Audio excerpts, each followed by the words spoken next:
Hey everybody, Adam here with Hometown Acres. Welcome back. Today we're going to take the tractor and the excavator back in the woods and work on cleaning up our new campsite 2.0.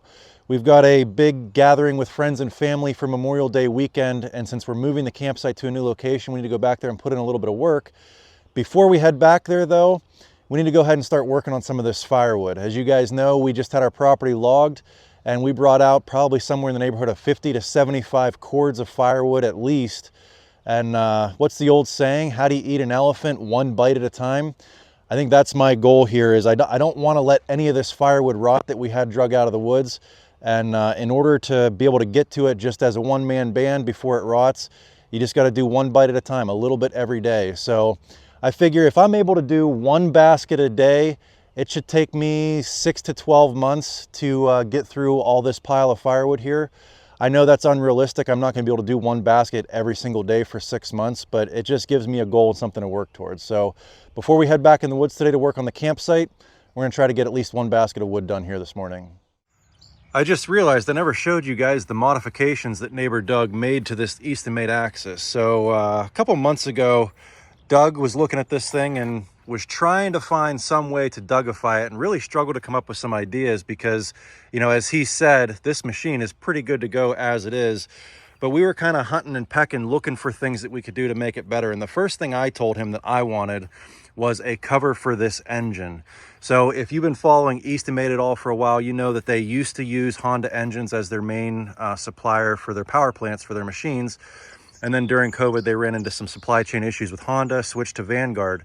So the VIN number on this machine is Axis 005. This was the 5th East-and-Made axis ever produced. So this one has a Honda engine on it. I don't know how many out there exist with a Honda engine on it, but they are all being produced with a Vanguard engine now. So I consider this to be somewhat of a relic of an East-and-Made axis and kind of rare and valuable.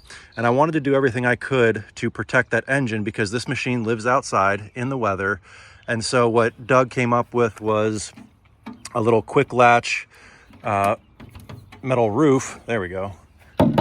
Flips up so you can still add fuel access to fuel filter, all that stuff. And then it also flips back down to protect it under normal operation. And it's got a little latch there, so when you're towing it down the road, the wind's not going to catch it and rip it off, and it's just on a hinge there. So that was the one thing that I really wanted. Another thing that Doug and I both agreed on that we wanted to change was relocating the engine throttle and the kill switch up to the operator station. So normally whenever you're running this machine, you always end up getting a phone call, or if you're running it with two people, you decide you want to stop and talk about something or come up with a new game plan on how you want to tackle the pile of wood. And having this located up here to be able to throttle up and throttle down if you need to talk, or have the kill switch here if you want to take a phone call, is just really nice rather than having to walk all the way around the back side of the machine to access that stuff. Then between towing this thing over to Doug's house and back over here, we realized that when you tow this, you have to disconnect the log lift from that hydraulic cylinder. You just pull that pin out and rotate this all the way up. But this is very heavy. So we ended up reutilizing the winch that came from the conveyor, running that up over. He welded, you know, kind of a little metal pulley system up there that you can now use that winch to raise and lower this to get it lined up with that pinhole. So you don't have to try to hold that heavy sheet metal up and get that pin through at the same time. And then the last thing that Doug is really excited about is what we've decided to call the nut gut protector, because sometimes as you are splitting wood, you'll have a piece that, you know, if the tree was crooked like this and you go to cut it, sometimes you don't get a perfectly flat piece that's going to sit on the deck level. So it'll be tilted this way, and when you go to split it, it'll want to kick it out at you. And depending on how tall you are, it's either going to hit you in the gut or hit you in the nuts. And so Doug came up with this little protector here to save you from that happening. The nice thing about it is if you're splitting big wood, like, you know, 34, 36 inch stuff, it's also removable. You just tip it up and it pulls right out, and it fits in these pockets here already like that. So yeah, just a quick overview of some of the modifications that Doug did to this East-and-Made axis. I think this is the most unique one that is out there between the Honda engine plus all the Dougifications. Let's go ahead and get to splitting some wood.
All right, so we got 2 baskets of firewood made. We're getting ready to head back into the woods with the tractor, but before we do, I wanted to fill it up with fuel, and I wanted to show you guys something. So we did a separate video on this 116-gallon diesel tank from Beaver. It has its own pump, filter, all that, alligator clips to run to the battery of the machine that you're filling.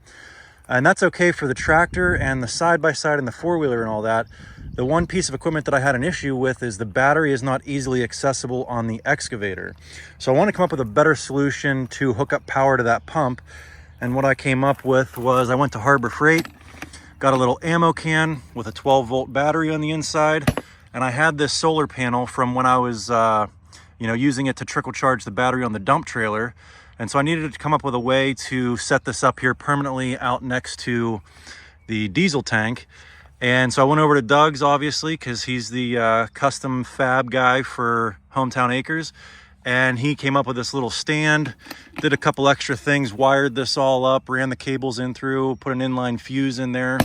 And so now this will trickle charge this battery, so it's always fully charged, and we have power out here for this diesel tank. So let me show you how this works.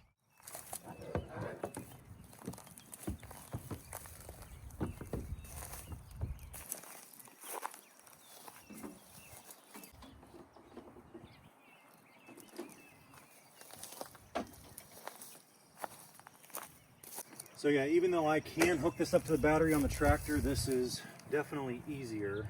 And like I said, it was near impossible without needing tools to get to the battery on the excavator. So let's see if this little ATV battery will run the pump here. Yep.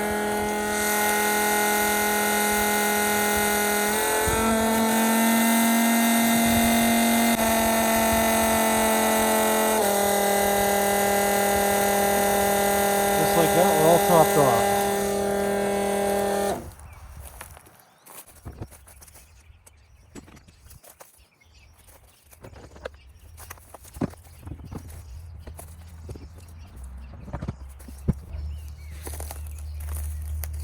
Need a Staples button out here. That was easy. All right, so this is the home of Campsite 2.0, and what I want to do is come back here and get some of this cleaned up. They ASV'd this pretty heavy, but I want to use the box blade and the excavator to just pick up some more of the trash up off the floor, bring it over here to the burn pile, get the rest of this brush burn up here today, and just get this all kind of dressed up. That's the goal anyway.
Well, I think we'll let that simmer down a little bit, hop on the tractor and start box blading some of this forest floor here and get this looking a little better.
Well, I think that about ought to do it for Campsite 2.0. Got everything all cleaned up. As you can see, we've got plenty of room for ATVs and side-by-sides to park as you come into the campsite.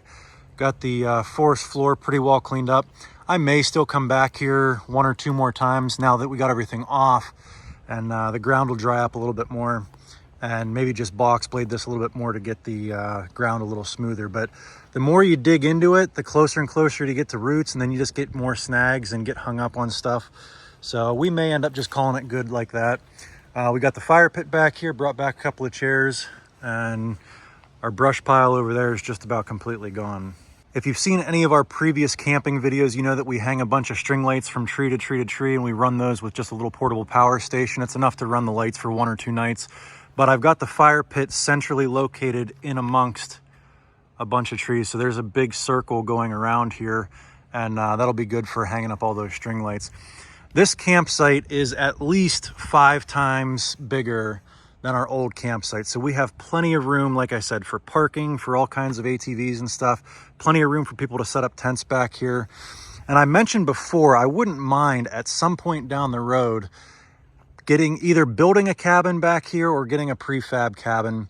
I just think that would be really cool back here, especially with how beautiful this section of the woods is now. So we've got a little bit of work left to do to get ready for our camping weekend, Memorial Day weekend, but I think we got a pretty good jump on it and things are looking pretty good. If you guys enjoyed this one, give me a big thumbs up, click that subscribe button, and we'll catch you on the next one. Thanks for watching.